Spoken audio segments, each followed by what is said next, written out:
Nilijikuta nikiropoka uongo mbele ya mama yangu na sikujua kwa nini. Mama alikubali japo kwa kusita. Nakumbuka ile siku tulikubaliana na mama ya kwamba siku ya pili tungeenda mjini kununua baiskeli na pesa nyingine tungefanyia matumizi ya pale nyumbani. Zilipita siku kadhaa, sikumuona yule binti tena pale kijijini. Nilikuwa na maswali mengi ambayo nilikosa majibu kabisa. Siku moja ilikuwa ni mida jioni hivi. Nilikaa mwenyewe nyuma ya nyumba yetu ya udongo. Nilikuwa nachezea ile sarafu ambayo nakumbuka kuwa niliokota njiani wakati naenda shule. Na sikujua kwa nini bado niko nayo ile sarafu. Hali ya kwamba ilikuwa haitumiki kabisa kwa kipindi kile. Wakati nipo pale nilihisi uwepo wa mtu pembeni yangu. Basi nilipeleka macho yangu taratibu. Nilitaka kukimbia kwa kile nilichokiona. Alikuwa ni ule binti ameketi pembeni yangu. Niliogopa kiasi cha kushindwa kuzuia mshtuko wangu.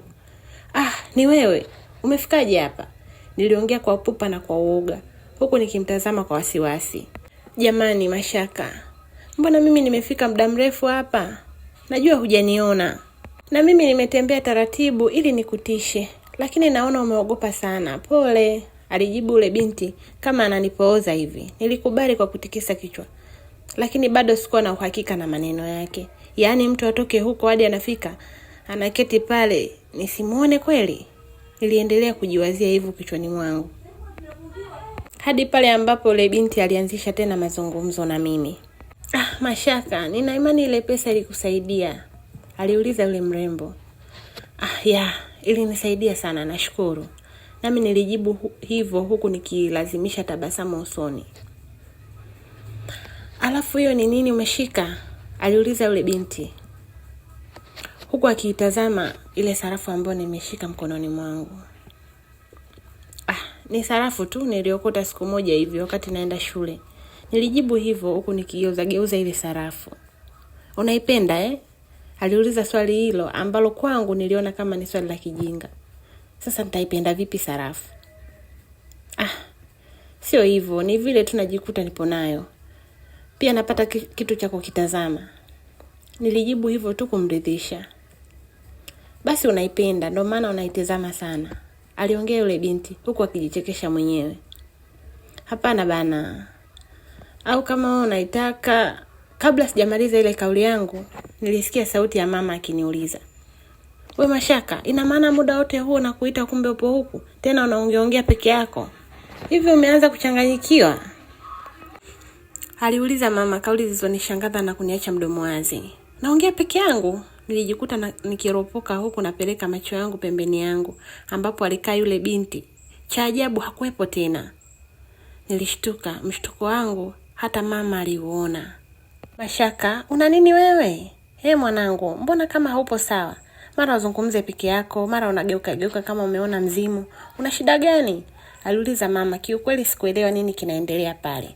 Basi nilisimama na kutoka bila kujibu chochote kwa mama. Nilienda chumbani kwangu. Nikaendelea kufikiria yule binti ni binadamu ama ni nani. Sikupata majibu yoyote, hali iliyonifanya niyapotezee yale mawazo na kuendelea na ratiba zangu zingine. Nilimwaga mama naelekea kwa rafiki yangu Abduri. Na kipindi hiki kumbuka kuwa nina baiskeli yangu tayari. Hivyo haikuwa shida kwangu, maana nilikuwa naenda sehemu yoyote na ile baiskeli. Basi nilifika kwa Abduri, nilimuomba tuongee kidogo. Naye hakuwa na hiana, alinikubalia. Tulitoka nje ya nyumba yao na tukaanza mazungumzo. Oya mwanangu, hivi unamjua yule manzi mgeni aliyeingia hapa bush? Niliongea kwa lugha ya Kihuni kidogo ambayo tulipenda kuitumia mimi na rafiki yangu huyo ili kuvutia mazungumzo yetu. Manzi gani tena mwamba? Alijibu kwa kuniuliza swali Abduri. Wewe hujamuona demu mkali hivi ndani ya wiki hii hapa bush? Anaitwa. Nilijibu huku nikikumbuka jina lake yule binti, ili nijue kama Abduli anamfahamu. Hapana, huyo demu mgeni sijamuona. Kwani kafanya nini? Aliuliza Abduli. Ni kama nilikuwa nalisubiri hilo swali. Ile nataka kulijibu tu, nilihisi kama nimepigwa na kitu kizito.